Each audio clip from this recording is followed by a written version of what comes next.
I'm Gary Carburetor, and I have found a Trump supporter who is a worthy opponent. Maybe this is only the second time. 4 years ago, I was asking for someone to debate me and asking for my viewers' help. The only thing I got was someone suggested some guy who was some weird freak who I found talking about promoting sabotaging Biden. Which, yeah, they do. They did. So this guy over here, Dan Hollaway. This guy is different from just about any Trump supporter you ever find. Sounds normal and intelligent. I want to start by saying, because this is my last video here, most of the reasons people are against Biden are misinformation, such as inflation. That was caused by the pandemic, not Biden. Biden has taken actions to cut the rate of inflation and gas prices, and both of those things have stopped rising and come down a little. World War III. This is ridiculous. Two little countries who've been throwing rocks at each other for 100 years is not suddenly going to stumble over into a world war. Now, what's another thing? Can't think of one. Biden has done a whole bunch of things Trump said he would do, like the infrastructure bill. Then there's the Science Act, the PACT Act, CHIPS Act. That one's a big one that'll help our economy and prevent China from taking over the computer chip industry, and a bunch of other stuff that people don't know about. Trump caused a whole bunch of actual problems. Biden has not. Well, except for the border crisis. Yeah, that's a legit thing. But it was legit bad under Trump too, and people either forget or didn't know. You know, he didn't lock everyone in cages, just the kids, 6 of which who died. I don't think anyone's ever fixed the border crisis. It's just, I don't think there's a fix. And the wall is not a fix. It is dumb. People say it's dumb because it is dumb.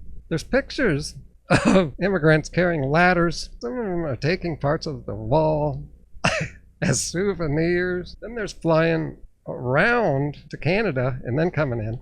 There's many ways. Okay, now let's hear from Dan, and then I will respond. I want to talk about something a little bit more institutional. I'm voting for Trump because all the people who have driven this country into the ground, some of whom you and I will agree on, hate him and want to stop him. Something I like to say a lot, and something that you can see all through human history and politics, is that the aristocracy will always protect itself before it'll... Okay, I can comment on some of that. First, notice that big word he used right there. I don't know if I've even heard that one. It's like a combination of two big words people have been using. You see people doing this. They like to have a word that no one else is using. That's their word. It helps the algorithm and it makes them look smart. Like they know something no one else does. We all know what he's talking about. You know, the powers that be, bad people. As I said in previous video, I knew about how the government and all of the powers that be in big business. Oh, but Trumpers don't talk about big business because Trump's big business. I knew about all that stuff long ago, long before most people on social media. Everybody looks older for their age than I do, but I am 56. I was catching on to society when I was a teenager, along with my friends. I think Gen X was like maybe the first, maybe second generation to understand this. This is common knowledge now. You don't have to use these big words. Everyone knows the corruption at the top. This guy is suggesting that we don't know. If we knew this, that we would be voting for Trump too. And we're just ignorant people. No, you have a little knowledge. There's an old saying that doesn't get said enough these days. A little knowledge is dangerous. And all the MAGAs, they're dangerous. And we saw how dangerous they are. I've gone past the point of a little knowledge. I'll cut to the chase. I'm very open to having an outsider come in and be the president. I voted for Ron Paul. I think that was 2012. I've voted for third-party candidates before that, and I was open to Trump when he first started, eager to hear what he had to say. And then I heard what he had to say, and he's been saying shit ever since. He'll probably bring up Trump's a businessman. He's rich. He inherited all his money. He's not a good businessman. It was found out that he would have made more money if he just put all his inheritance into a simple savings account. That looks really bad. The guy's a buffoon. He's only good at tricking people. It doesn't take a smart person to see through Trump. I think these people who say they're just above us and they see what's really going on, well, they should be able to see through Trump. Some of them do, sort of, but they still vote for him for some reason. So there's something else going on here. Politics is that the aristocracy will always protect itself before it'll protect any particular person or political party or ideology. They are what I consider to be political nihilists, and they see. Then there should be a clear difference between what we've seen before Trump and what we saw after Trump. There is not. Trump's good economy, he inherited from, the Democrats, Obama. That's who he's talking about right now. Well, they gave us a good economy. They gave us health care, something that the Republicans have been trying to block and have been blocking for decades while people suffer. Again, I am open to a big change in government, but Trump was not that change.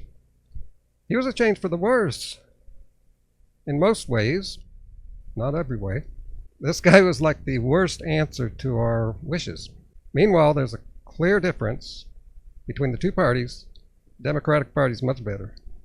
Politics and their regimes as, anointed by nature, God, or whatever, just like people that, were born in the purple 2,000 years ago. They think they deserve it, just like Hillary used. Boy.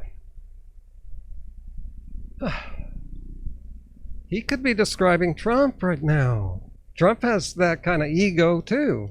As a matter of fact, his supporters treat him like a god.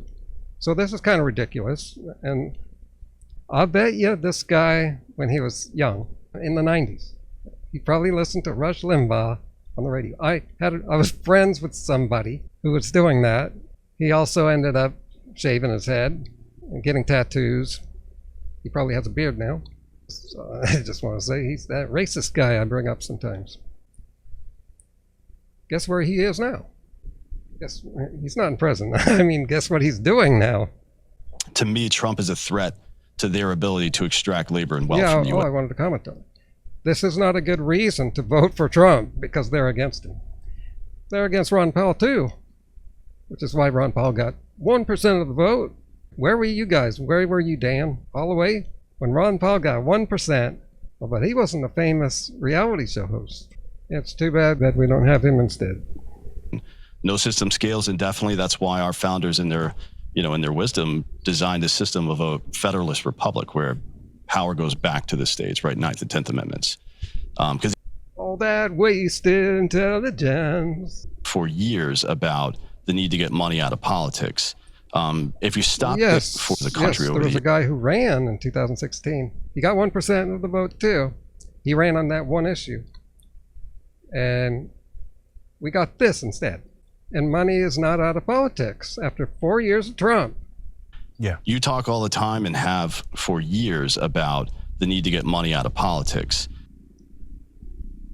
Some things that MAGA believes in are bipartisan. So why is it that almost all Trump supporters do not go on debates and talk reasonably? All they do is troll. You try to talk to them and they disappear. Another person who doesn't talk like Dan, that you think should, is Donald Trump. Trump's now talking about penises. He started out talking about toilet flushing, electric stoves, sharks, windmills. It's gotten worse now. Not one, not three, but 10 minutes talking about another man's genitalia. When he tries to talk about issues like the economy, he doesn't sound nearly as good as Dan. But Dan thinks that Trump knows all about this stuff and knows how to fix it.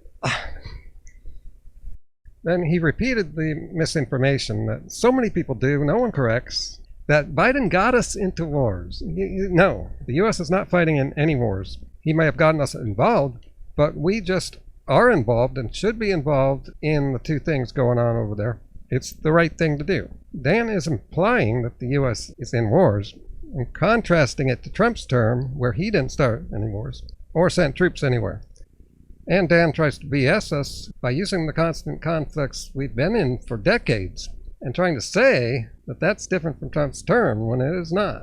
Those conflicts aren't new, and they're not related to Biden. We've had troops in other nations every year for decades. And I checked this out to be sure.